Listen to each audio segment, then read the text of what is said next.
ومنهم الذين يؤذون النبي ويقولون هو أذن قل أذن خير لكم يؤمن بالله ويؤمن للمؤمنين ورحمة للذين آمنوا منكم والذين يؤذون رسول الله لهم عذاب أليم يحلفون بالله لكم يرضوكم والله ورسوله أحق أن يرضوه إن كانوا مؤمنين ألم يعلموا أنه من يحادد الله ورسوله فأن له نار جهنم خالدا فيها ذلك الخزي العظيم يحذر المنافقون أن تنزل عليهم سورة تنبئهم بما في قلوبهم قل استهزئوا إن الله مخرج ما تحذرون ولئن سألتهم ليقولن إنما كنا نخوض ونلعب قل أبالله وآياته ورسوله كنتم تستهزئون لا تعتذروا قد كفرتم بعد إيمانكم إن نعفو عن طائفة منكم نعذب طائفة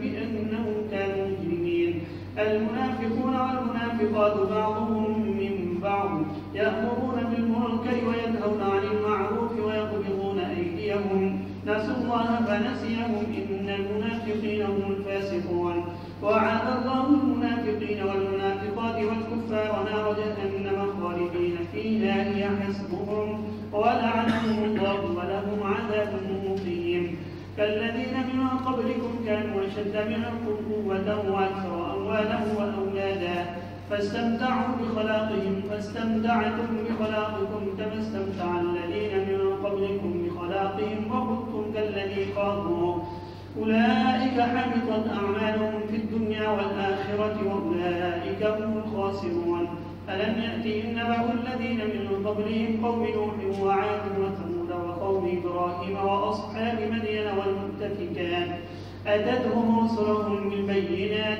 فما كان الله ليظلمهم ولكن كانوا أنفسهم يظلمون والمؤمنون والمؤمنات بعضهم أولياء بعض يأمرون بالمعروف وينهون عن المنكر ويقيمون الصلاة ويؤتون الزكاة ويطيعون الله ورسوله أولئك سيرحمهم الله إن الله عزيز حكيم وعد الله المؤمنين والمؤمنات جنات تجري من تحتها الأنهار خالدين فيها ومساكن طيبة في جنات عدن ورضوان من الله أكبر ذلك هو الفوز العظيم يا أيها النبي جاهد الكفار والمنافقين واغلظ عليهم ومأواهم جهنم وبئس المصير يحلفون بالله ما قالوا ولقد قالوا كلمة الكفر وكفروا بعد إسلامهم وهموا بما لم ينالوا وما نقموا إلا أن أغناهم الله ورسوله من فضله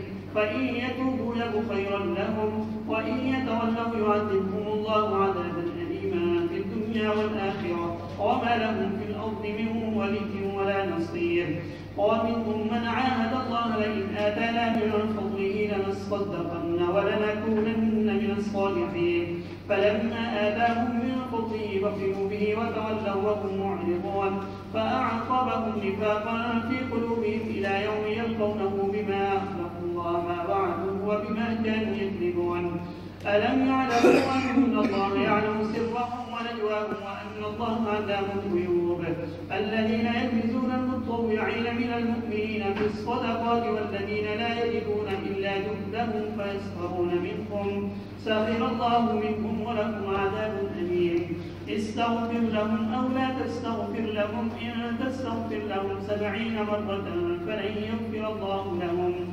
ذلك بأنهم كفروا بالله ورسوله والله لا يهدي القوم الفاسقين.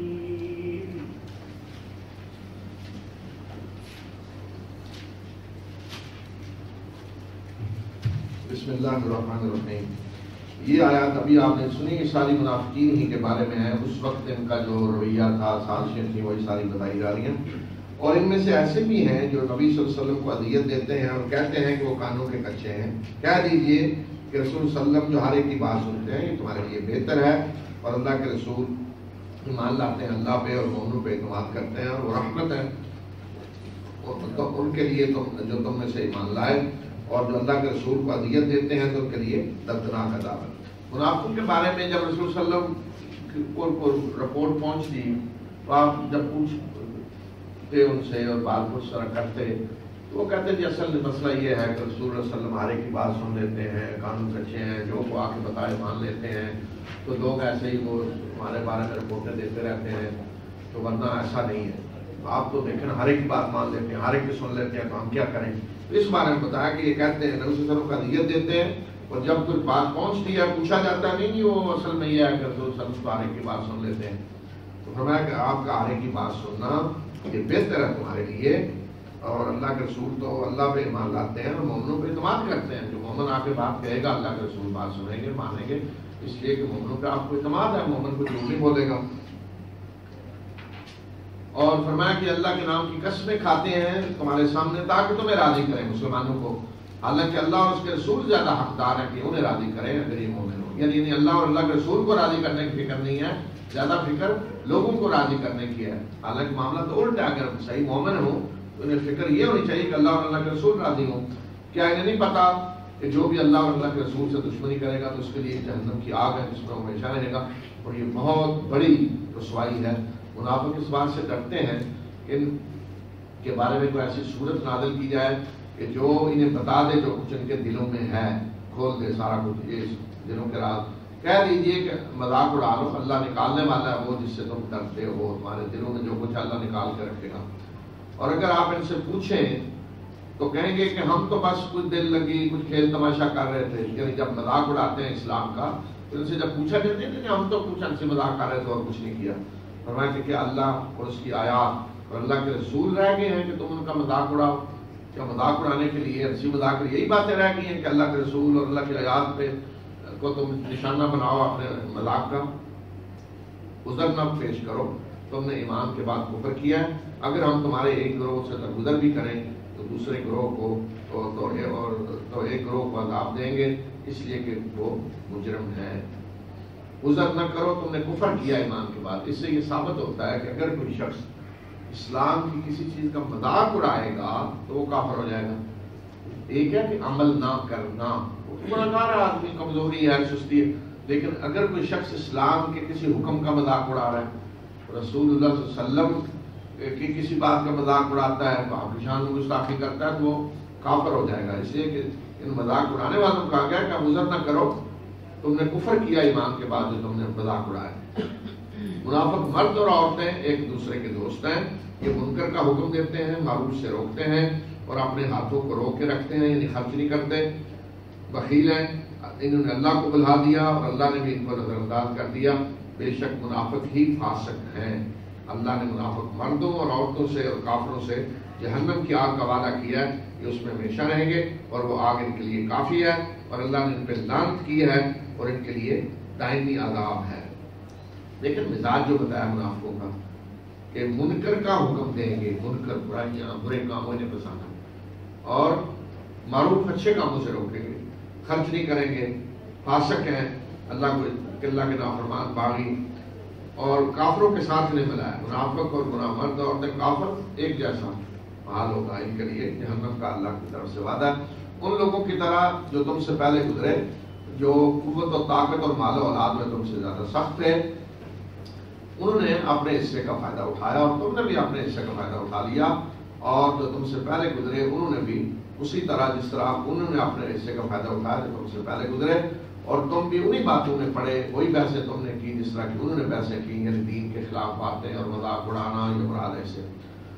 اور یہ وہ لوگ ہیں کہ جن کے اعمال دنیا اور آخرت میں ضائع ہو گئے، اور یہ وہ لوگ ہیں کہ جو خسارہ پانے والے ہیں۔ کیا ان کے پاس ان لوگوں کی خبر نہیں آئی جو ان سے پہلے گزرے ہیں، قوم نوح، عاد و ثمود اور قوم ابراہیم اور اصحاب مدین، اور وہ بستیاں جنہیں اڑ دیا گیا تھا، یعنی عذاب جن پہ آیا، ان کے پاس ان کے رسول بعد نشانیاں لے کر آئے۔ اللہ ان پہ ظلم کرنے والا نہیں تھا، لیکن وہ خود اپنے اوپر ظلم کر رہے تھے۔ یعنی اللہ نے جب انہیں تباہ کیا، برباد کیا، تو اللہ نے ظلم نہیں کیا بلکہ یہ خود اپنے اوپر ظلم کر رہے تھے، اور اس ظلم کے نتائج میں یہ تباہ ہوئے۔ مومن مرد اور مومن عورتیں ایک دوسرے کے دوست ہیں، وہ معروف کا حکم دیتے ہیں، منکر سے روکتے ہیں، بالکل منافقوں کے الٹ دیکھیں۔ نماز قائم کرتے ہیں، زکوٰۃ دیتے ہیں، اور اللہ اور اس کے رسول کی اطاعت کرتے ہیں۔ یہاں دیکھیں معروف کا حکم، ادھر منکر کا حکم ہے، منکر سے روکتے ہیں، وہ معروف سے روکتے ہیں۔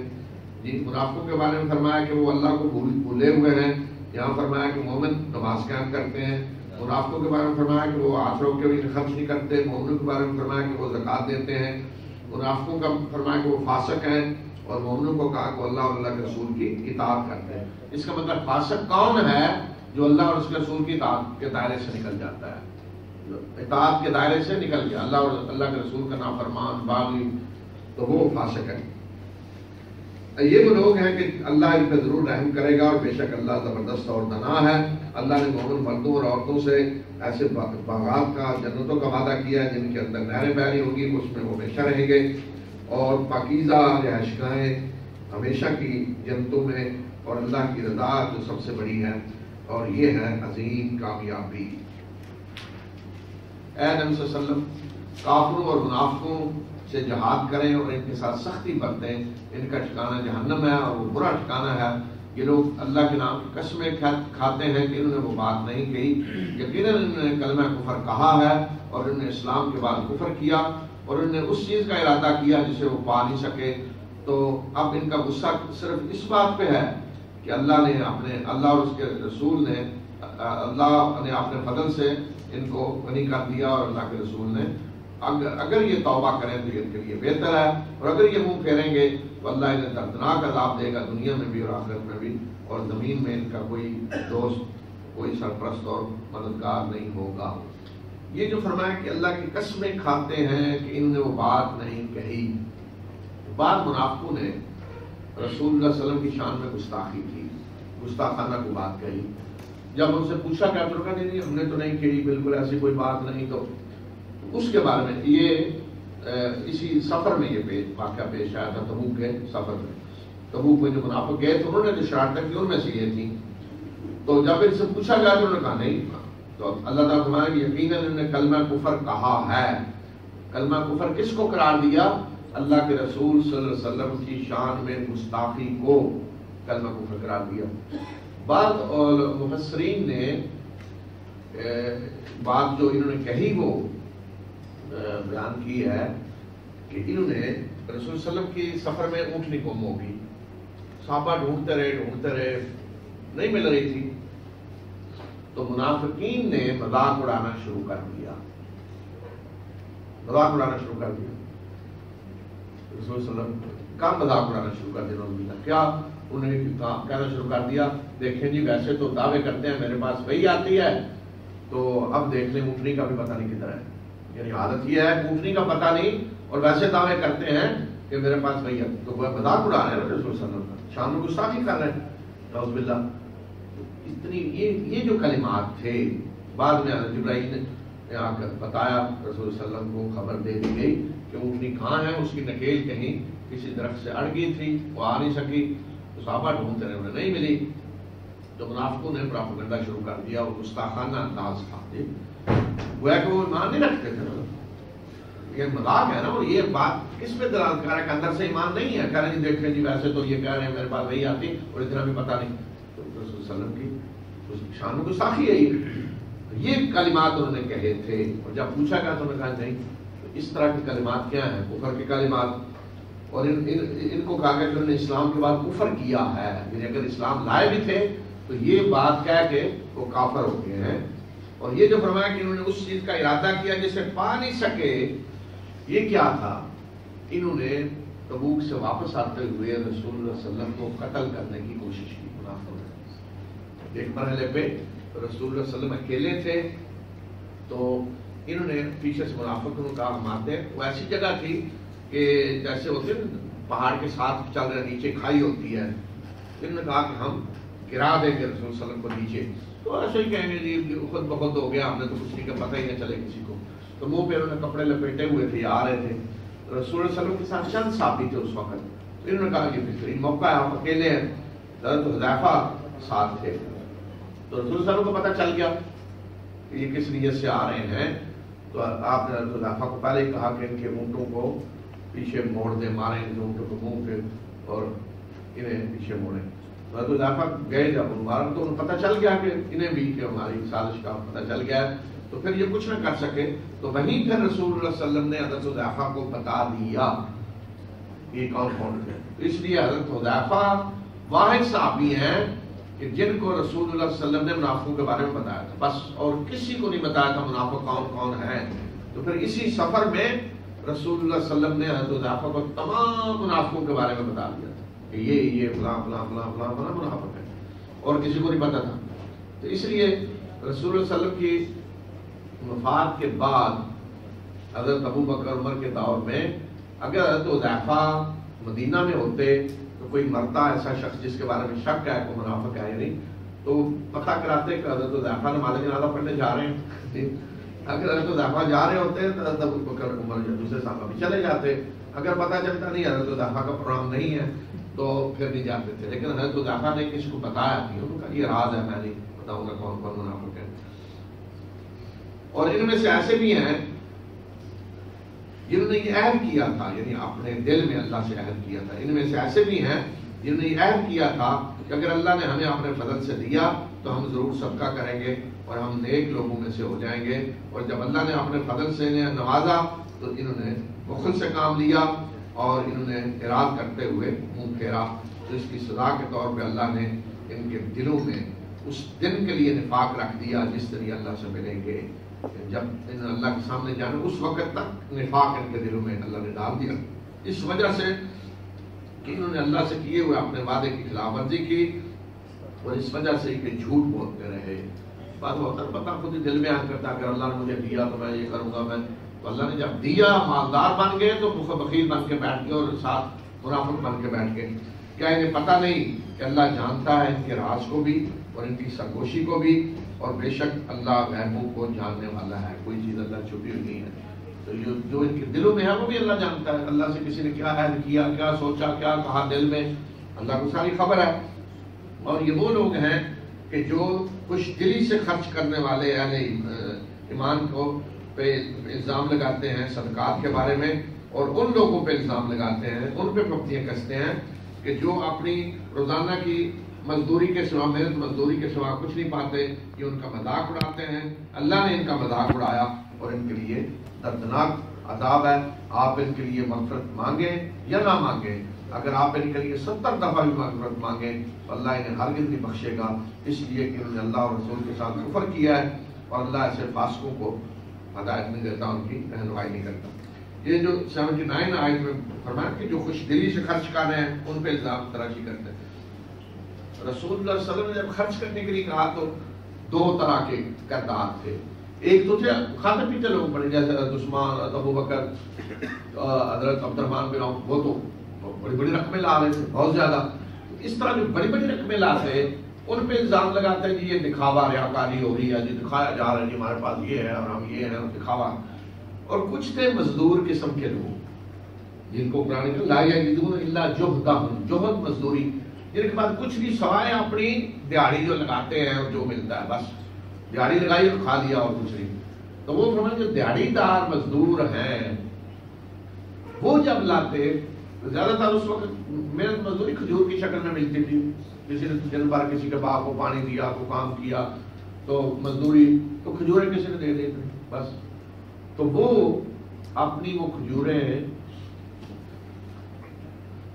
کچھ اپنے بچوں کے لیے خود رکھ لیتے گھر کے لیے، وہ ٹھیک دوسرے کا رسول صلی اللہ علیہ وسلم تو ان کا یہ مذاق اڑاتے ہیں دوسرے انداز میں. پہلے ان کا جو الزام لگاتے ہیں نا ریاکاری دکھلاوا ہو رہا ہے، ان کا فرمایا یسخرون منہم، ان کا مذاق کیا اڑاتے ہیں. یعنی یہ تو کہہ سکتے ہیں ریاکاری ہو رہی، کیا کہتے ہیں دیکھیں جی ان کھجوروں سے روم فتح ہونے والا ہے، ذرا دیکھیں یہ کھجوریں روم فتح کرنے والے ہیں، ذرا دیکھ لیں آپ ہیں. اس طرح مذاق اڑاتے تھے. تو اللہ تعالیٰ نے فرمایا کہ انہوں نے غریبوں کا مذاق اڑایا، اللہ نے ان کا مذاق اڑایا. تو اس کی سزا سخت اللہ تعالیٰ نے سزا دی. نبی صلی اللہ علیہ وسلم فرمایا کہ اگر آپ ان کے لیے مغفرت کی دعا کریں یا نہ کریں، 70 دفعہ بھی کریں تو اللہ انہیں نہیں بخشے گا. 70 دفعہ یہ مطلب کوئی 70 سے اوپر ہو جائے. ایک محاورہ ہوتا ہے آج زبان میں، جیسے آپ کسی کو کہتے ہیں کوئی مانگ رہا ہے کوئی چیز کر رہا ہے، آپ کہیں 100 دفعہ مانگو میں نہیں دوں گا.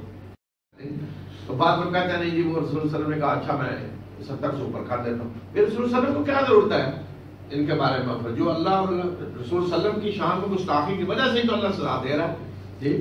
تو آپ کو کیا ان سے ہم کر دی ہے؟ بعض لوگ ان کو ضرور ہوگا آپ نے کرنا ہے وہ جی.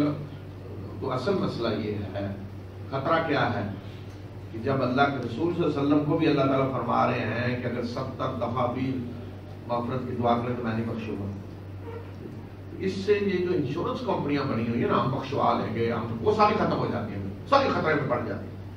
اس لیے وہ تعویلیں کرتے ہیں نہیں جی وہ ہو گیا، آپ نے کہا جی میں ذرا 71 کر لوں گا 72 کر لوں گا تو کچھ ہو جائے گا. تو کوئی 71 نہیں ہوگا. اور آگے آئے تو آگے وہ بھی آ رہی ہے آگے دوسری صورت میں کہ جہاں 70 کے بغیر بھی اللہ تعالیٰ نے کہہ دیا کہ آپ مغفرت کی دعا کریں یا نہ کریں اللہ نہیں بخشے گا. 70 بھی ختم کر دیا اللہ نے. فرح المخلفون بمقعدهم خلاف رسول الله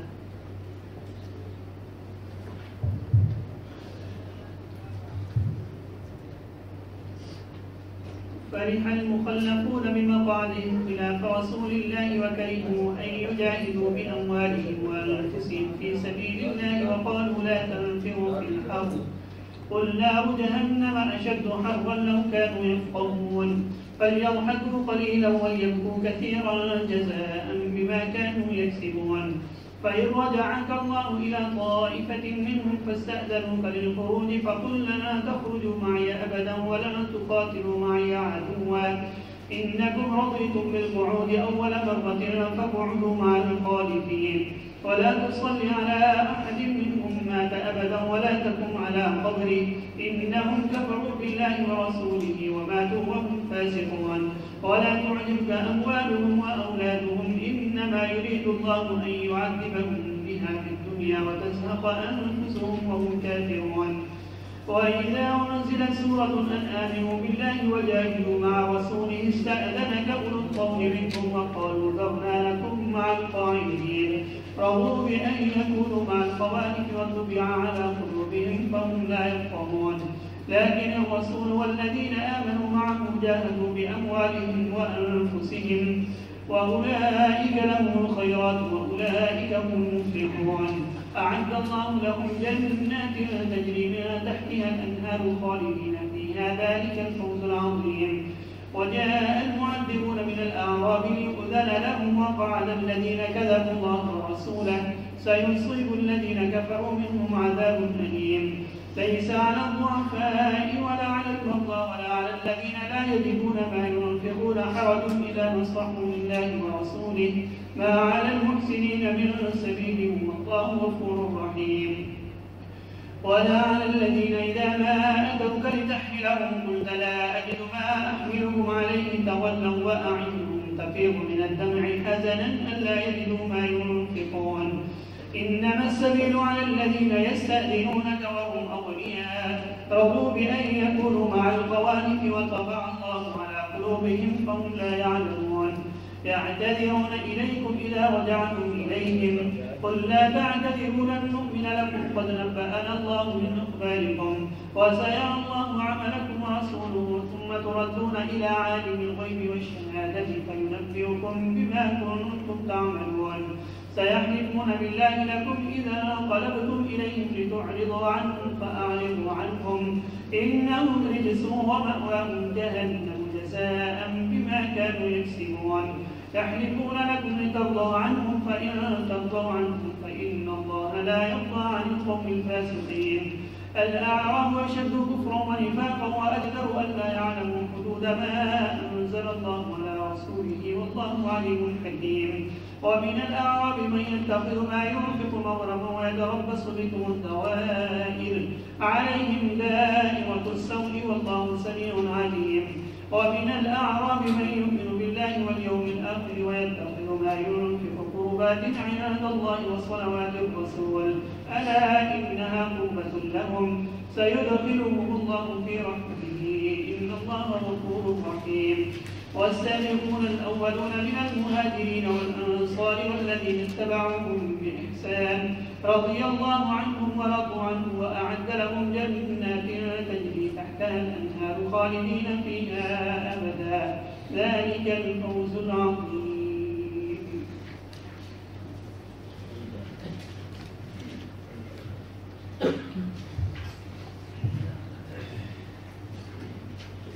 جنگ تبوک سے واپس آنے سے پہلے تو منافقوں کے ساتھ رویہ بڑا نرم تھا، گزر کی جا رہی تھی، کچھ نہیں کہا جا رہا تھا.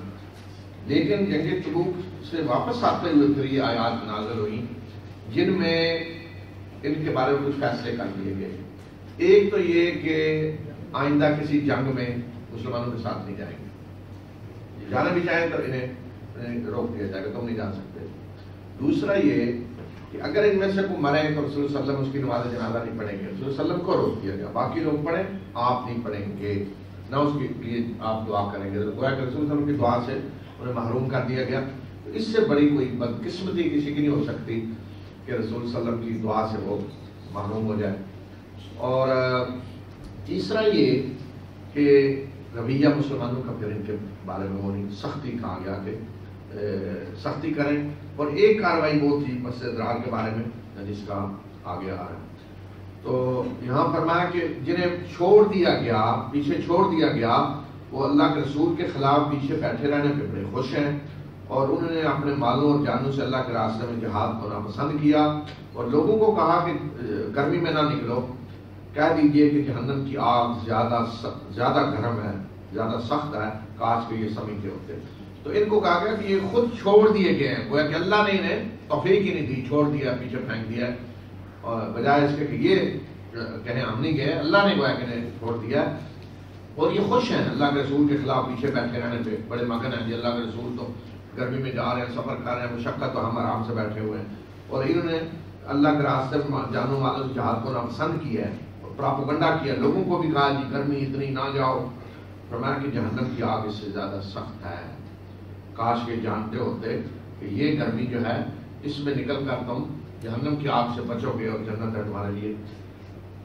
جو کرتوت یہ کرتے رہے ہیں اس کے جزا کے طور پہ انہیں ہنسنا کم چاہیے اور رونا زیادہ چاہیے. اگر آپ ان میں سے کسی گروہ کی طرف پلٹیں، واپس جب آئیں ہیں پلٹیں اور یہ آپ سے آپ اجازت مانگیں نکلنے کے لیے، جہاد کے لیے، تو کہہ دیجئے کہ تم قطعاً آپ میرے ساتھ نہیں نکل سکو گے اور نہ میرے ساتھ مل کر دشمن سے لڑو گے.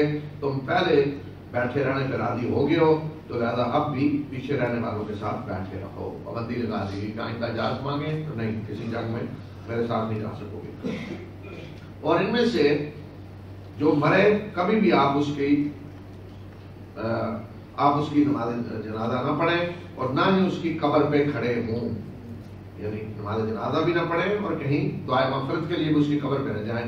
بے شک انہوں نے کفر کیا اللہ اور اللہ کے رسول کے ساتھ اور یہ مرے نہیں ساتھ میں کہ یہ فاسق ہیں. تو رسول اللہ صلی اللہ علیہ وسلم کی زندگی میں جو پڑھتا تو وہ تو بعد میں پتہ چل جاتا کہ آپ فرماتے ہیں کہ جراؤ اس کی پڑھ لو جناب، آپ نہیں پڑھتے، باقی کو آپ نے روکتے، جو پڑھنا چاہے پڑھ لے، اور آپ کے مال، ان کے مال اور اولادوں جو ہیں ان پہ آپ کو تعجب نہ ہو۔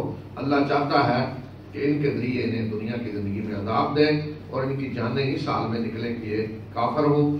اور جب کوئی صورت نازل کی جاتی ہے اور اس میں حکم دیا جاتا ہے کہ مان لو اللہ پہ اور جہاد کرو اس کے رسول کے ساتھ مل کر، تو ان میں سے جو مقصد رکھنے والے ہیں وہ آپ سے اجازت مانگنے آ جاتے ہیں اور کہتے ہیں کہ ہمیں چھوڑ دیں کہ ہم بیٹھے رہنے والوں کے ساتھ، اور یہ راضی ہوئے اس پہ کہ یہ بیٹھے رہے عورتوں کے ساتھ، اور ان کے دلوں پہ مہر لگا دی گئی اور یہ کچھ سمجھتے نہیں ہیں۔ یعنی پیچھے تو فرمایا عورتیں بیٹھی ہیں گھروں میں جتنی اجازت، یہ بھی عورتوں کی طرح ان کے ساتھ بیٹھ کے انہیں شرم نہیں آتی، لیکن رسول اور وہ لوگ جو آپ کے ساتھ ایمان لائے اور انہوں نے جہاد کیا اپنے مالوں اور جانوں سے، اور وہ لوگ ہیں کہ جن کے لیے ساری کامیابیاں ہیں، بھلائیاں ہیں، یعنی وہ لوٹ کے لے گئے ساری کامیابیاں بھلائیاں، اور یہ وہ لوگ ہیں کہ جو فلاح پانے والے ہیں۔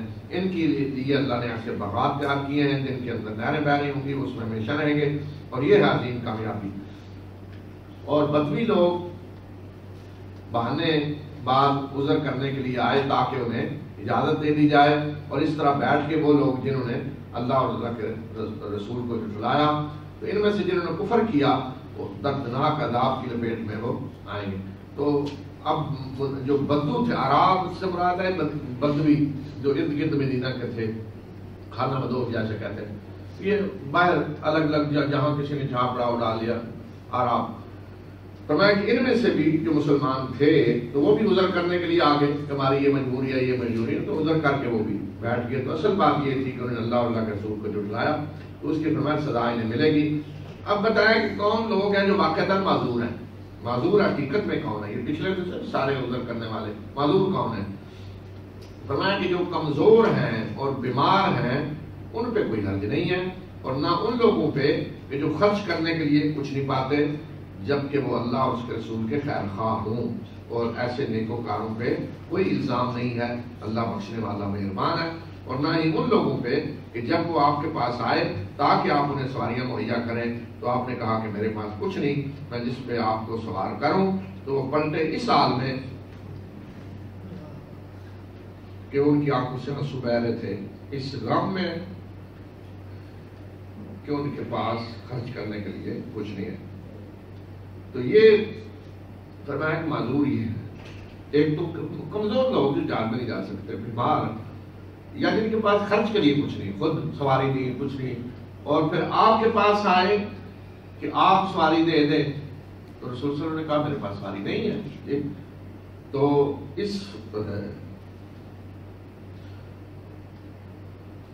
اس میں بھی دو شرطیں رکھی دیکھیں۔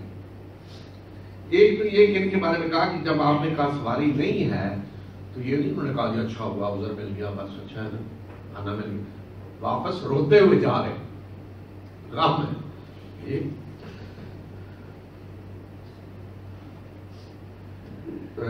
اسی طرح پہلے جو تھے بیمار اور کمزور، ان کے بارے میں فرمایا کہ اس حالت میں کوئی الزام نہیں کہ وہ خیر خواہ اللہ اور اللہ کے رسول کے۔ اس سے ثابت ہوتا ہے کہ کسی بھی معاملے میں کوئی جب عذر ہوتا ہے انسان کو، تو اگر تو وہ عذر کی حالت میں پریشان ہے پھر تو اجر ملے گا، لیکن مثلا کوئی روزہ نہیں رکھ سکتا کسی وجہ سے، تو اگر تو وہ خوش ہے کہ اچھا ہوا مانا ہے میرے پاس، تو پھر تو سزا ملے گی۔ لیکن اگر وہ پریشان ہے کہ میری جو بیماری ہے یہ وجہ ہے نہیں رہ سکتا، تو پھر اسے اجر ملے گا۔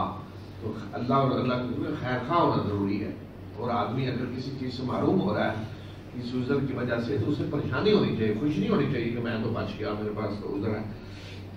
الزام تو حقیقت میں ان لوگوں پہ ہے جو آپ سے اجازت مانگتے ہیں، حالانکہ وہ مالدار ہیں اور وہ راضی ہو گئے اس بات پہ کہ وہ بیٹھنے والیوں کے ساتھ بیٹھے رہے، یعنی عورتوں کے ساتھ، اور اللہ نے ان کے دلوں پہ مہر لگا دی اور وہ جانتے نہیں ہیں۔ جب آپ ان کی طرف لوٹیں گے تو یہ آپ کے سامنے عذر کرنے کے لیے آئیں گے، کہہ دیجئے کہ تم عذر نہ کرو، ہم قطعاً تمہاری بات نہیں مانیں گے، اللہ نے تمہاری خبریں ہمیں بتا دی ہیں، اور اللہ تمہارے عمل کو دیکھے گا اور اس کا رسول بھی، پھر تم اس ہستی کی طرف لوٹائے جاؤ گے جو غیب اور ظاہر کو جاننے والا ہے، اور وہ تمہیں بتائے گا کہ جو تم کرتے رہے۔ اب واپسی میں راستے میں یہ آیتیں نازل ہوئی، رسول صلی اللہ علیہ وسلم بتا دیا گا کہ جب آپ مدینہ پہنچیں گے تو عذر کرنے کے لیے آ جائیں گے۔ یہ تو سمجھ رہے تھے نا واپس نہیں آنا مسلمانوں نے، اب جب دیکھیں گے آ گئے ہیں تو اب دوڑیں گے عذر کرنے کے لیے، تو آپ کہتے ہیں ہم تمہاری بات نہیں مانیں گے، اللہ نے بتا دیا ہے سب کچھ، لیکن پھر بھی موقع دیا کہ تمہارے عمل کو اللہ اور اس کے رسول دیکھیں گے دنیا میں بھی، اور پھر آخرت میں اللہ کے سامنے تم نے جانا ہے، وہ بتائے گا کیا کرتے رہے ہو۔ فرمایا کہ یہ اللہ کی قسمیں کھائیں گے تمہارے سامنے جب تم پلٹ کر ان کی طرف جاؤ گے، تاکہ ان سے اعراض کریں، ان سے اعراض کریں۔ فرمایا اعراض کریں، یہ گندگی ہے، چھوڑے دفع کریں، گندگی ہے، ان کو بعض کچھ بھی نہ کریں، ان کا ٹھکانہ جہنم ہے، اور یہ اس وجہ سے ہے جو وہ کرتوت کرتے رہے۔ اسی لیے رسول صلی اللہ علیہ وسلم کے پاس جب منافق آ کے جو بھی عذر کرتا نا، کچھ نہیں کہا آپ نے، جتنے منافق آئے واپسی پہ، میری یہ مجبوری تھی، میں کچھ تو تھے جنہوں نے پہلے ہی اجازت لے لی تھی، کچھ تھے اجازت کے بغیر نہیں گئے ہی نہیں، اور جب رسول صلی اللہ علیہ وسلم آئے تو آتے ہی عذر آ رہے، میری یہ مجبوری تھی، مجبوری کچھ نہیں کہا بالکل۔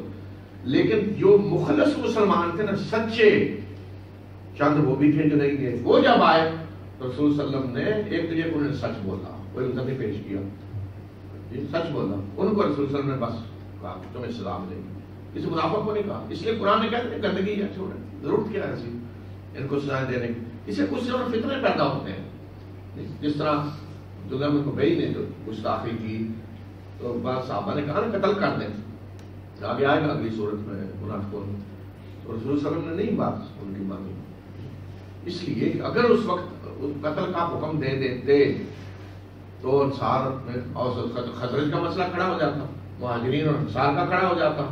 انصار کہتے دیکھیں جی مہاجرین یہ سارے انہوں نے ہمارا آدمی قتل کروا دی۔ اس طرح کی جو چیزیں بڑی جلدی اٹھتی ہیں، آگ کی طرح پھیلتی ہیں، لسانی عصبیت، نسلی رنگ کی فلاں بڑی تیزی سے پھیلتی ہیں، ذرا سی چنگاری دکھانے کی ضرورت ہوتی ہے۔ تو اس لیے رسول صلی اللہ علیہ وسلم نے انہیں کچھ نہیں کہا، لیکن جو سچے تھے ان کو پکڑا کے آ رہا ہے۔ یہ آپ کے سامنے قسمیں کھاتے ہیں تاکہ آپ ان سے راضی ہو جائیں، آپ ان سے راضی ہو بھی جائیں تو بے شک اللہ تو ایسے فاصلوں سے راضی نہیں ہوگا۔ فرمایا کہ آپ کو راضی کرنے کی مشقیں کر بھی لیں، راضی ہو بھی جائیں تو اللہ تو ایسے فاصلوں سے راضی نہیں ہوگا۔ اور دیہاتی جو بدو ہیں جو ہیں وہ کفر اور نفاق میں زیادہ سخت ہے، اور اس بات کے قریب ہے لائق ہے اس کے کہ جو اللہ اور اس کے اللہ نے اپنے رسول پہ جو حدود نازل کی ہیں اس کو نہ جانیں، یعنی حالات ان کے ایسے ہیں کہ وہ اللہ اور اللہ کے رسول، اللہ نے اپنے رسول پہ جو کوئی نازل کیا نہ جانے، اس لیے کہ نہ مدینہ آئے، نہ رسول صلی اللہ علیہ وسلم مجلس میں بیٹھے، نہ کوئی دین سمجھا نہ سنا، بدو باہر بیٹھے ہوئے، تو ان کو دین کا کیا پتا۔ فرمایا کہ وہ کفر اور نفاق میں زیادہ سخت ہے، اور اللہ جاننے والا اور دانا ہے۔ اور آرام میں ایسے بھی ہیں کہ جو خرچ کرتے ہیں اس کو چٹی سمجھتے ہیں، جو زکوٰۃ مسلمان لے رہے تھے نا تو اس کو چٹی سمجھتے ہیں، اور تمہارے بارے میں گردش ایام کے منتظر ہیں، انتظار کر رہے ہیں کو آئے مسلمانوں کو ختم کر دے، جان چھڑائے گے، زکوٰۃ مال دینی پڑتی، نمازیں پڑھنی پڑتی ہیں جی، جان چھوٹے، برا تارا انہیں پہ آئے گی، بری گردش انہیں پہ آئے گی۔ فرمایا تمہارے بارے میں انتظار کر رہے ہیں تو شامت انہیں کی آئے گی، اور اللہ سننے والا اور جاننے والا ہے۔ اور بدو میں سے ایسے بھی ہیں جو اللہ یوم آخرت پر ایمان رکھتے ہیں، اور جو خرچ کرتے ہیں اس کو اللہ کے قرب کا ذریعہ سمجھتے ہیں، اور رسول صلی اللہ علیہ وسلم کی دعائیں حاصل کرنے کا ذریعہ سمجھتے ہیں۔ انہیں معلوم ہونا چاہیے کہ بے شک ان کے لیے یہ اللہ کے قرب کا ذریعہ ہے، جلد اللہ انہیں اپنی رحمت میں داخل کرے گا، اور اللہ بخشنے والا مہربان ہے۔ دیکھیے یہ ہوتا ہے عدل ہر ایک کے بارے میں، یہاں بھی ذکر کیا انہیں برے بھی ہیں اچھے بھی ہیں۔ تو ہمارا آج کل نا جس معاملے میں مسلمان آج انتہا پہ، کسی کے بارے میں سارے برے، فلاں برے، ان میں کوئی اچھا پہ نظر نہیں آتا۔ عدل ہونا چاہیے، جو اچھے لوگ ہیں ان کا اعتراف کیا جائے، یا کسی کے اندر جو اچھائیاں ہیں ان کا اعتراف کیا جائے، جو برائیاں ہیں وہ بھی اگر کریں تو اچھائیوں کا بھی اعتراف کریں۔ اور سبقت لے جانے والے سب سے پہلے ایمان لانے والے مہاجرین اور انصار میں سے، اور وہ لوگ جنہوں نے احسان کے ساتھ بہترین عمل کرتے ان کی پیروی کی، اللہ ان سے راضی ہوا اور وہ اللہ سے راضی ہوئے، اور اللہ نے ان کے لیے ایسے باغات تیار کر رہے ہیں کہ یہ ہیں جن کے اندر نہریں جاری ہوں گی، وہ ہمیشہ اس میں رہیں گے، اور یہ ہے عظیم کامیابی۔ تو سابقون الاولون یہ مہاجرین میں سے بھی ہیں اور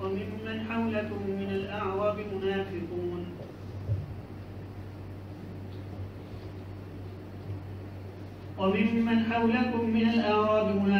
ومن أهل المدينة مردوا على النفاق لا تعلمهم نحن نعلمهم سنعذبهم مرتين ثم يردون إلى عذاب عظيم وآخرون اعترفوا بذنوبهم خلطوا عملا صالحا وآخر سيئا عسى الله أن يتوب عليهم إن الله غفور رحيم خذ من أموالهم صدقة تطهرهم وتزكيهم بها وصل عليهم إن الصلاة سكن والله سميع عليم ألم يعلموا أن الله هو يقبل التوبة عن عباده ويأخذ الصدقات وأن الله هو التواب الرحيم وقل اعملوا فسيرى الله عملكم ورسوله والمؤمنون وستردون إلى عالم الغيب والشهادة فينبئكم بما كنتم تعملون وآخرون مرجون لأمر الله إما يعذبهم وإما يتوب عليهم والله عليم حكيم والذين اتخذوا مسجدا ضرارا وكفرا وتفريقا بين المؤمنين وإرصادا لمن حارب الله ورسوله من قبل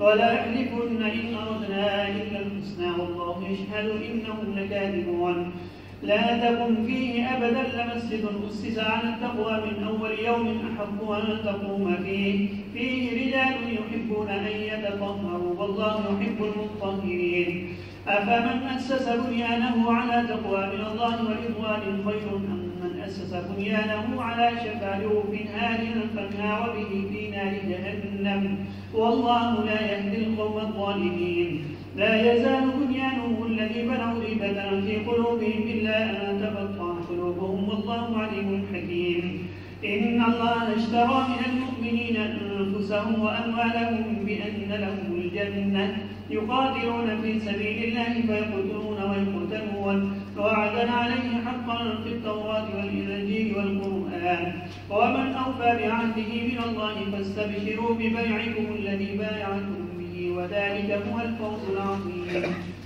التائبون العابدون الحامدون السائحون الراكعون الساجدون الآمرون بالمعروف والناهون عن المنكر والحافظون لحدود الله وبشر المؤمنين ما كان للنبي والذين آمنوا أن يستغفروا للمشركين ولو كانوا أولي قربى من بعد ما تبين لهم أنهم أصحاب الجحيم وما كان استغفار إبراهيم لأبيه إلا عن موعدة وعدها إياه فلما تبين له أنه عدو لله تبرأ منه إن إبراهيم لأواه حليم وما كان الله ليضل قوما بعد إذ هداهم حتى يبين لهم ما يتقون إن الله بكل شيء عليم إن الله له ملك السماوات والأرض يحيي ويميت وما لكم من دون الله من ولي ولا نصير لقد تاب الله على النبي والمهاجرين والأنصار الذين اتبعوه في ساعة العسرة من بعد ما كاد يزيغ قلوب فريق منهم ثم تاب عليهم إنه بهم رءوف رحيم وعلى الثلاثة الذين خلفوا حتى إذا ضاقت عليهم الأرض بما رحبت وضاقت عليهم أنفسهم وظنوا أن لا ملجأ من الله إلا إليه ثم تاب عليهم ليتوبوا إن الله هو التواب الرحيم.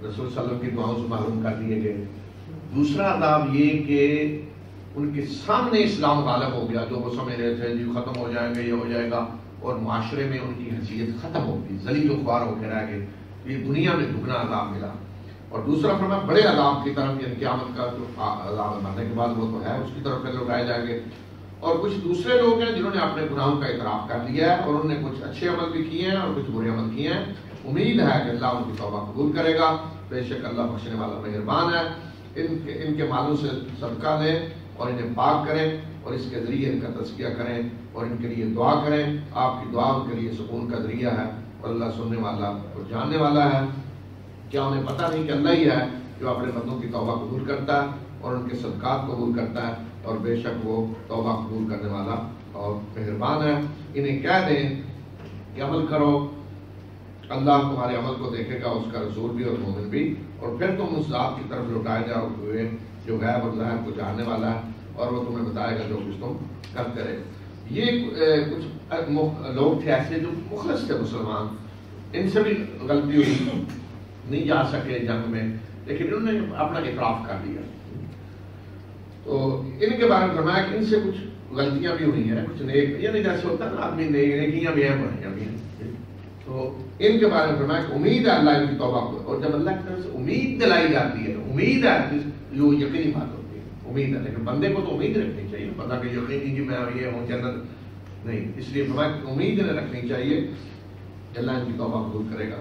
اور ان کے بارے میں رسول صلی اللہ علیہ وسلم کو حکم دیا کہ ان کا بائیکاٹ نہ کیا جائے، ان کے مالوں سے صدقہ لیں جس کے ذریعے انہیں پاک کریں، ان کا تزکیہ کریں، پھر آپ دعا کریں، صدقہ لے کر ان کے لیے دعا کریں. آپ کی دعا ان کے لیے سکون کر دیا ہے. پھر انہیں یقین بھی تسلی دی کہ انہیں معلوم ہونا چاہیے کہ اللہ اپنے بندوں کی توبہ قبول کرتا ہے، حوصلہ دیا، صدقات قبول کرتا ہے. منافقوں کے بارے میں کہہ دیا ان کے صدقات قبول نہیں کیے جائیں گے. ان کے بارے میں تھا اللہ ان کے صدقات قبول کرے گا. اور آئندہ وہ بارہ آئے نہیں، کب عمل کر کے دکھاؤ مزید. اللہ دیکھنا چاہتا ہے کہ تم کیا کرتے ہو، آپ موقع ہے، اور اس کا رسول بھی تمہارے عمل کو دیکھے گا، مومن بھی دیکھیں گے. اصل کیا ہے کہ اللہ کی طرف جب تم نے لوٹنا ہے تو وہاں دیکھا جائے کہ تم کیا کر کے آئے. اور کچھ دوسرے بھی ہیں جن کے معاملے کو اللہ کے فیصلے تک کے لیے ملتوی کر دیا گیا ہے. یا تو اللہ انہیں عذاب دے گا یا ان کی توبہ قبول کرے گا. بے شک اللہ جاننے والا اور دانا ہے. یہ 3 صحابی تھے جن کے معاملے کو ملتوی کر دیا گیا. انہوں نے بھی سچ بتا دیا اور بڑے مخلص لوگ تھے. ان میں سے بعض پہلے بدر میں سے تھے، یہ نہیں جا سکے، سستی کل جاتے ہیں. بعض لوگ ہوتے ہیں نا ہر کام کل پہ ڈالنا ہے، اور وہ کل کبھی نہیں آتی. یہ یاد رکھیں، جو آدمی کل پہ ڈالتا ہے نا اس کی وہ کل کبھی نہیں آتی. کل پہ تو یہ کل پہ ڈالنے والے کل چلے جائیں گے، پھر کل وہ کل نہیں آئے، حتیٰ کہ وقت اتنا ہو گیا کہ ممکن ہی نہیں تھا پہنچنا. تو جب رسول صلی اللہ علیہ وسلم تشریف لائے تو انہیں صاف صاف بتا دیا. ان کے لیے رسول صلی اللہ علیہ وسلم نے صحابہ کو حکم دے دیا کہ ان کا بائیکاٹ کریں، کوئی ان سے بات نہیں کرے گا، بالکل کوئی بات نہیں کرے گا، بائیکاٹ کر دیا گیا. تو یہ ہے کہ ان کے معاملے کو ملتوی کر دیا گیا، بائیکاٹ کر دیا گیا کہ اللہ فیصلہ کرے گا ان کے بارے میں. انتظار کریں اللہ کیا فیصلہ کرتا ہے. تو آگے اللہ کا فیصلہ آ رہا ہے آخر میں. اس وقت تک ان کا بائیکاٹ کیا گیا. اور وہ لوگ، وہ منافق جنہوں نے ایک مسجد بنائی اسلام کو نقصان پہنچانے کے لیے، کفر کرنے کے لیے، مومنوں کے درمیان تفریق پیدا کرنے کے لیے، اور جو پہلے سے اللہ اور اس کے رسول کے خلاف جنگ کر رہے تھے ان کے لیے ایک پناہ گاہ کے طور پہ. اور اب وہ حلف اٹھا کے کہتے ہیں کہ ہمارا ارادہ تو بھلائی کے سوا کچھ نہیں تھا. کہتے نہیں ہم نے تو اچھی نیت سے کیا سارا. تو یہ مسجد انہوں نے بنائی. رسول صلی اللہ علیہ وسلم بھی تبوک میں نہیں گئے تھے، آپ مدینہ میں تھے. تو رسول صلی اللہ علیہ وسلم سے جا کر کہا جی آئیں ہماری مسجد کا افتتاح کریں، آ کر نماز پڑھیں، برکت ہوگی. تو تب انہوں نے اس میں قباء میں مسجد بنائی. تو رسول صلی اللہ علیہ وسلم نے فرمایا کہ میں ابھی مصروف ہوں جنگ کی تیاریوں میں، تو واپس آئیں گے تو دیکھیں گے. تو واپسی بھی اللہ تعالیٰ نے بتا دیا کہ یہ مسجد اللہ کی بندگی کے لیے نہیں بنی، یہ مسجد اسلام کو نقصان پہنچانے کے لیے بنی ہے، یہ کفر کے لیے بنی ہے، یہ مسلمانوں میں تفریق پیدا کرنے کے لیے بنی ہے. اور جو اللہ اور اللہ کے رسول کے خلاف جنگ کر رہے ہیں ان کی پناہ گاہ بنی ہے، ان کا اڈا بنا ہے، اللہ کے دشمنوں کا اڈا ہے یہ.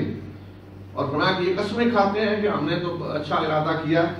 فرمایا کہ اللہ گواہی دیتا ہے کہ یہ جھوٹے ہیں.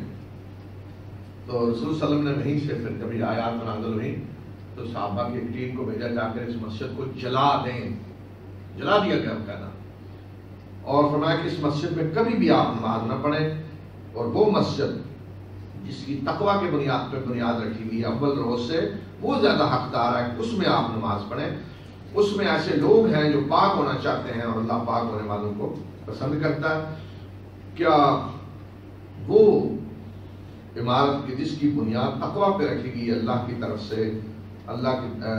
سے تقوی اور اللہ کی رضا پہ رکھی گئی ہے، وہ بہتر ہے، یا وہ جس کی تعمیر، جس کی بنیاد ایک وادی کی گرنے والے کنارے پہ رکھی گئی ہے، جو انہیں لے کر جہنم کی آگ میں جا گرا، اور اللہ ایسے ظالموں کی رہنمائی نہیں کرتا۔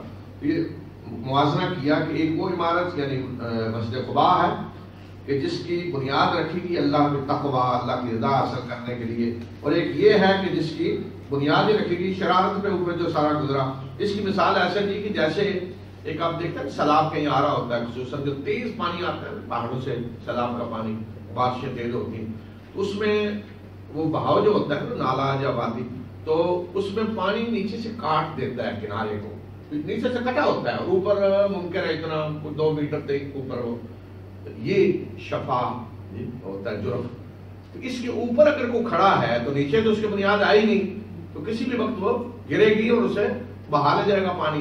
تو اس طرح فرمایا کہ یہ انہیں لے کے جہنم میں جا گرے گی، یہ جو بنیاد انہوں نے رکھی ہے، اور فرمایا کہ ان کی یہ تعمیر جو انہوں نے کی یہ مسلسل ان کے دلوں میں شک بن کر رہے گی، اللہ یہ کہ ان کے دل پارا پارا ہو جائیں۔ اب یہ اتنا بڑا جرم انہوں نے کیا ہے کہ مسلسل ان کے دلوں میں ایک شک بن کر رہے گی، ان کے دل پاک نہیں ہوں گے، اللہ ان کے دل پارا پارا ہو جائیں، اور اللہ جاننے والا اور دانا۔ یہ ایسے ہی ہے جیسے کہتے ہیں نا کپڑے پہ داغ لگ گیا، اب یہ نہیں اتر سکتا، کپڑا پھٹ جائے گا داغ نہیں اترے گا۔ یہ فرمایا کہ اب دل پھٹ جائیں گے، یہ نفاق دل سے نہیں نکلے گا انہوں نے جو حرکت کی۔ تو دیکھیے قباء مسجد موجود تھی، لیکن یہ کہ اپنی پناہ گاہ بنانا چاہتے تھے، مل کے الگ مشورے کریں، سازشیں کریں۔ تو کسی بھی جگہ اگر مثلا ایک مسجد موجود ہے ایک محلے میں ایک جگہ، تو اب نئی مسجد کی اگر ضرورت ہے، آبادی بڑھ گئی ہے، تو اسی مسجد والوں کو مشورہ کرنا چاہیے نا مل کر کہ بھئی اب لوگ زیادہ ہیں مسجد میں، جب جگہ کم ہے یا یہ مسجد دور پڑ رہی ہے تو ایک مسجد اور بنانے کی ضرورت ہے۔ صحیح طریقہ تو یہ ہے نا، وہی لوگ مل کر مشورہ کریں کہ ایک اور مسجد کی ضرورت ہے، اسی طرح اتفاق سے ایک اور مسجد بنا لی جائے۔ لیکن اگر ایک مسجد موجود ہو اور اس سے 100 میٹر دور ایک اور مسجد بن رہی، کیوں بن رہی ہے کہ وہ جی نہیں وہ اور ہے اور ہم اور ہے، وہ اپنا وہ فرقہ ہے، یا جیسے آج ہمارے اور ہے فرقہ مولانا بنیادوں کا مسجد، یہ مسجد اللہ کا گھر ہے، اس میں ہر ایک آئے نماز پڑھے۔ مسجدیں اس طرح سے نہیں چاہیے کہ وہ الگ الگ اڈے بنے ہوئے ہیں، الگ الگ فرقوں کی، اللہ کا گھر بنائیں، اس کو سب لوگوں کے لیے بنائیں، اس طرح کی وہ۔ تو یہ مسلمانوں میں پھر تفریق ہوتی ہے نا، یہ الگ فرقہ کہیں گے کس مسجد میں جانا ہے جی، اس میں ہوتا ہے نا ہمارے یہاں کہیں مہمان کو آیا ہو تو کہتا ہے جمعہ کہاں جمعہ پڑھنا ہے جی، ذرا بتائیں جی کس میں جانا، ہمارے پاس یہ بھی ہے یہ بھی ہے یہ بھی ہے، کدھر جانا چاہتے ہیں ذرا بتائیں۔ تو مسجدیں اس طرح نہیں چاہیے، مسجدیں اللہ کا گھر ہے، اس میں سب مسلمانوں کو ایک جیسا ہونا چاہیے۔ بے شک اللہ نے محمد صلی اللہ علیہ وسلم کے مال اور جانیں بے شک اللہ نے محمد صلی اللہ علیہ وسلم کی جانیں اور مال خرید لیے ہیں، اس بدلے میں کہ ان کے لیے جنت ہے، وہ اللہ کے راستے میں جنگ کرتے ہیں اور وہ قتل کرتے ہیں یعنی دشمن کو، اور انہیں قتل کیا جاتا ہے۔ یہ وعدہ ہے اللہ کا سچا، اور رات میں، جھیل میں اور قرآن میں، اور کون ہے اللہ سے زیادہ جو اپنے وعدے کو پورا کرنے والا ہو۔ تو لہٰذا تم خوشی مناؤ اس تجارت کی جو تم نے اللہ سے کی ہے، اس سودے کی جو اللہ سے تم نے کیا ہے، اور بے شک یہ عظیم کامیابی ہے، اور یہ مومن توبہ کرنے والے ہیں، عبادت گزار ہیں، اللہ کی حمد کرنے والے ہیں، زمین میں سیاحت کرنے والے ہیں، رکوع کرنے والے، سجدہ کرنے والے، معروف کا حکم دینے والے، منکر سے روکنے والے، اور حدود اللہ کی حفاظت کرنے والے۔ اے نبی صلی اللہ علیہ وسلم ایسے مومنوں کو خوشخبری دے دیں۔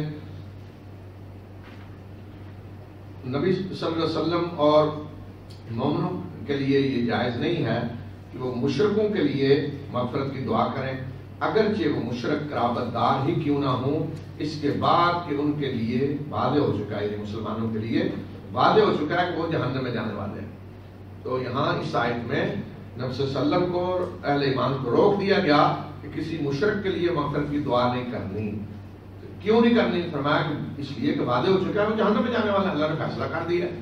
تو ان کے یعنی جو مشرک ہی دنیا سے چلا گیا ہے، دنیا میں اگر وہ موجود ہے وہ تو امکان ہے کہ توبہ کر سکتا ہے مرنے سے پہلے، لیکن اگر کسی کی موت اس حالت میں ہوئی ہے کہ وہ مشرک تھا تو اب اس کے لیے دعائے مغفرت نہیں ہو سکتی، اس لیے کہ اللہ نے فیصلہ کر دیا ہے کہ اس کا جرم ناقابل معافی ہے.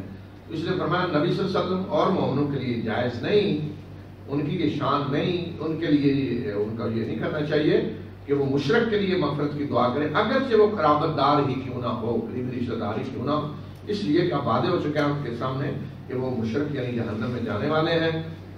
اس لیے کسی سے دعا کرنا جو ہے وہ تو اس سے ہمدردی کی دلیل ہے، ہمدردی. تو مشرک تو اللہ کا دشمن ہے، تو یہ نہیں ہو سکتا کہ دشمنی اللہ سے بھی دوستی اور اللہ کے دشمن سے یہ دو چیزیں اکٹھی نہیں ہو سکتی. اور ایک سوال تھا کہ ابراہیم نے دعا کی تھی اپنے باپ کے لیے، تو فرمایا کہ جہاں تک ابراہیم کی اپنے باپ کے لیے دعا کا تعلق ہے تو وہ اس وعدے کی بنیاد پہ تھی جو انہوں نے اپنے باپ سے کیا تھا، نکلتے وقت گھر سے کیا تھا. اور جب ابراہیم کے سامنے وعدے ہو گیا کہ اس کا باپ اللہ کا دشمن ہے تو ابراہیم نے اس سے برات کا اعلان کر دیا. اور بے شک ابراہیم بڑے ہی نرم دل اور بردبار تھے، بڑا دردِ دل رکھنے والے. تو حضرت ابراہیم نے جو وعدہ کیا تھا وہ اس وقت کیا تھا کہ جب ابھی باپ زندہ تھا، اس وقت آپ نے دعا کی کہ ہو سکتا ہے باپ ایمان لے آئے. لیکن جب وعدے ہو گیا کہ باپ کفر پہ مرا ہے، شرک پہ مرا ہے، تو پھر فرمایا کہ ابراہیم نے بھی برات کا اعلان کر دیا کہ میرا کوئی تعلق نہیں ہے. اور اللہ کے یہ کام نہیں کہ وہ کسی کو گمراہ کرے اس کے بعد کہ اسے اللہ نے ہدایت دی ہو، یہاں تک کہ ان کے سامنے سب کو وہ چیزیں واضح کر دے کہ جن سے انہیں بچنا چاہیے. بے شک اللہ ہر چیز کو جاننے والا ہے. فرمایا کہ یہ جو ہم نے بتا دیا کہ مشرک کے لیے دعا نہیں ہو سکتی، اس قانون کے مطابق کہ اللہ جب جسے ہدایت دیتا ہے اسے بتا دیتا ہے وہ ساری چیزیں جن سے اس نے بچنا ہے، کیا کرنا ہے کیا نہیں کرنا، تاکہ وہ ایسے ہی ایمان کے بعد گمراہ نہ ہو. بے شک اللہ ہی کا ہے بادشاہی جو آسمانوں میں اور زمین میں، وہی زندگی دیتا ہے، وہی موت دیتا ہے، اور اس کے مقابلے میں تمہارا کوئی سرپرست اور مددگار نہیں ہوگا. بے شک اللہ نے نظر عنایت کی نبی صلی اللہ علیہ وسلم پہ اور مہاجرین اور انصار پہ کہ جنہوں نے مشکل کی گھڑی میں نبی صلی اللہ علیہ وسلم کی پیروی کی، ان کا ساتھ دیا، اس کے بعد کہ ان میں سے ایک گروہ کے دل ٹیڑھے ہو چکے تھے، پھر اللہ نے ان پہ نظر عنایت کی. اور بے شک وہ مومنوں پہ بڑا ہی مشفق اور مہربان ہے. یہ اشارہ ہے کس طرف؟ جنگ تبوک کے وقت جو حالت تھی کہ اللہ نے نظر عنایت کی، اللہ نے توبہ قبول کی، ان کی غلطیاں معاف کر دی، جو معمولی ہوئیں مہاجرین انصار کہ جنہوں نے مشکل گھڑی میں پیروی کی رسول صلی اللہ علیہ وسلم کی. مشکل وقت تھا، اتنا دور جانا، گرمی اور اتنی سپر طاقت سے لڑنے جانا. فرمایا کچھ لوگوں کے دل کنی کی طرح مائل ہو رہے تھے، یعنی سوچ رہے تھے رہنے دیں، چھوڑیں، بڑا مشکل ہے. لیکن اللہ نے نظر عنایت کی کہ اللہ مشفق اور مہربان ہے، اور اللہ نے ہمت بدائی ان کی اور وہ سارے نکلے. اور ان تینوں کو بھی اللہ نے توبہ قبول کی کہ جنہیں پیچھے چھوڑ دیا گیا تھا، یہاں تک کہ جب زمین ان پہ تنگ ہو گئی اپنی وسعت کے باوجود، اور اپنے جانیں بھی ان پہ تنگ ہو گئیں، اور انہیں سمجھ لیا کہ اللہ سے بچنے کے لیے کوئی پناہ گاہ نہیں ہے سوائے اس کے کہ اللہ کے دامن رحمت میں پناہ لی جائے. اور پھر اللہ نے ان پہ نظر عنایت کی تاکہ وہ پلٹ آئے. بے شک اللہ بخشنے والا مہربان ہے. تو یہ انہی صحابہ کا ذکر ہے جن کا فرمان، جن کے معاملے کو ملتوی کر دیا گیا تھا، تو ان کی توبہ کے قبول ہونے کا ذکر ہے. تو تقریباً 40 دن تک ان کا بائیکاٹ رہا. آخری 10 دن ان کی بیویوں کو بھی الگ کر دیا گیا. مسجد میں آ کے سلام کہتے ہیں، کوئی سلام کا جواب نہیں دیتا تھا، نہ رسول صلی اللہ علیہ وسلم نہ کوئی. سخت بائیکاٹ. زمین تنگ ہو گئی مدینے کی وسعت کے باوجود، اپنی جانیں ان پہ بھاری. جس سوسائٹی میں آدمی رہ رہا ہو، کوئی آدمی بات کرنے کے لیے تیار نہیں ہے، کوئی سلام کا جواب دینے کے لیے تیار نہیں ہے، کوئی ملنے کے لیے تیار نہیں ہے، کسی کے گھر نہیں جا سکتے، ان کے گھر کوئی نہیں آ رہا. اس سے سخت سزا نہیں ہو سکتی. اس حالت میں پھر باہر سے لوگوں نے ان سے رابطہ کیا. بادشاہ مال کے جو تھے رومی، ادھر روم والے اور ان کے کچھ نمائندے شام میں کہ تمہارے ساتھ جو جاتی ہو رہی ہے، تم تو بڑے زبردست لوگ ہو، آؤ ہمارے ساتھ آ جاؤ، ہم تمہیں بڑی عزت دیں گے. تو وہ خط جب ملا تو کہتے ہیں خط انہوں نے جلا دیا فوراً کی، اور ایک آزمائش ہے. تو فرمایا کہ جب اس آزمائش میں وہ پورے اترے تو پھر اللہ نے ان پہ نظر عنایت کی تاکہ وہ پلٹ آئیں. اور تصویر تو قرآن کھینچی کہ یہ حال ہو گیا کہ ان کی جانیں بھی ان پہ تنگ ہو رہی تھیں، اور انہیں سمجھ لیا کہ اب اللہ کے مقابلے میں کوئی پناہ نہیں مل سکتی سوائے اس کے کہ اللہ ہی کے دامن رحمت میں پناہ لی جائے. اللہ سے بھاگ کر کہیں نہیں جا سکتے اللہ کہ اللہ ہی کی طرف پلٹ کر آئیں. ایسے ہوتا ہے جیسے کہ بچہ مثلاً ماں سے ناراض ہے، نافرمانی کر رہا ہے، اٹھا ہوا ہے، دور ہے، نہیں سن رہا، تو آخر جاتا ہے، پھر دیکھتا ہے جب کوئی کچھ نہیں تو پھر دوڑ کے ماں کی گود میں واپس آتا ہے. تو ماں بھی پیار سے اسے گود میں بٹھاتی ہے، پیار کرتی، چومتی. اس طرح اللہ تعالیٰ بھی اپنے بندوں کی توبہ قبول کرتا ہے. تو وہ کہا کہ دوڑ کے پھر اللہ کی طرف آئے. تو کتنا دیکھیں نا انداز کہ اللہ نے ان پہ نظر عنایت کی دیا تو تاکہ وہ پلٹ آئے واپس. تو ان کی اس توبہ اس قدر اللہ نے پسند کیا کہ ہمیشہ کے لیے ان کا ذکر قرآن میں کیا کیا. جو پیچھے والے کرائے گئے تھے، غلطی ہوئی تھی ان سے، سستی، لیکن توبہ ایسی شاندار تھی کہ اللہ تعالیٰ نے قیامت تک کے لیے ان کا ذکر کر دیا. جب بھی آیتیں پڑھی جائیں گی ان کا ذکر آئے گا، کسی تفسیر میں کسی جگہ تو ان کا ذکر آئے گا. تو آخر دعوانا الحمدللہ.